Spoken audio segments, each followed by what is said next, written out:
જય ભીમ, જય નમો બધાય.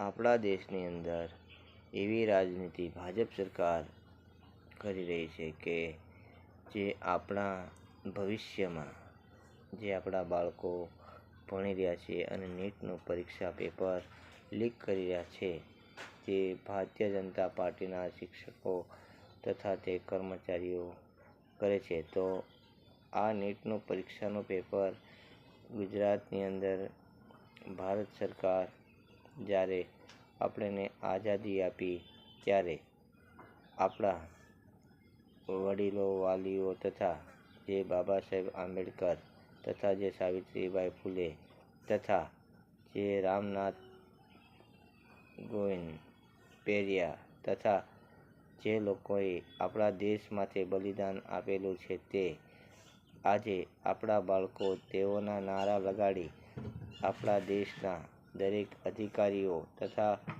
નેતાઓને જગાડી રહ્યા છે કે જ્યારે આપણો દેશ ગુલામ હતો અને જ્યારે આઝાદ થયો ત્યારે આપણે આ નારા લગાડેલા હતા. તો આ કઈ સંજોગોની વાત છે કે આટલું ભણી છતાં પણ આપણો દેશ ગુલામ છે?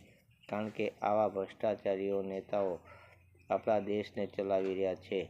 તો આવા દેશની અંદર ગુલામગીરીના અધિકારીઓને ભગાડવા માટે આ ભાજપ સરકાર અને આ સરકારના લોકો, તંત્રી મંત્રી જે ભાજપ સરકારની સાથે સંકળાઈને જે કામ કરે છે તે દુઃખનીય છે. કારણ કે લોકો ઘણો ખર્ચ કરીને છતાં આપણા વિદ્યાર્થીઓને ભણાવવા માટે પ્રયત્ન કરે છે. તો એ પ્રયત્નને વખોડવા માટે આ નેતાઓ આપણા બાળકોની સાથે છેડતી કરે છે. તેથી જે વહાલા બાળકો તથા વડીલો તથા આગેવાનો જે ગયા છે તેની અંદર કોઈ અત્યાર સુધીમાં ભારતીય જનતા પાર્ટીના કોઈ આગેવાન ત્યાં દેખાણા નથી. તો તે જ ભ્રષ્ટાચારી છે.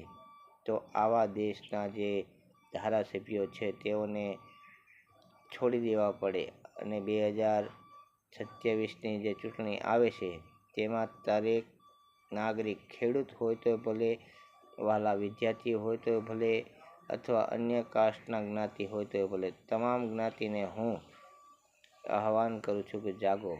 કારણ કે આપણો કિંમતી મત એવા લોકોને આપો કે આપણો દેશ ચલાવી શકે અને દરેક ખેડૂતોને અથવા બાળકોની સામે